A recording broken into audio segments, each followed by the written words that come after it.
så er du nok nødt til at blive derinde. Jonathan!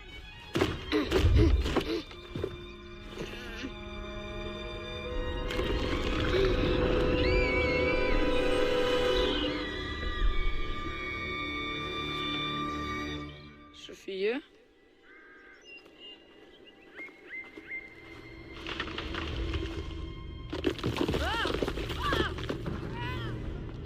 Hvem er du? Jeg hedder Jonathan. Jeg leder efter min søster.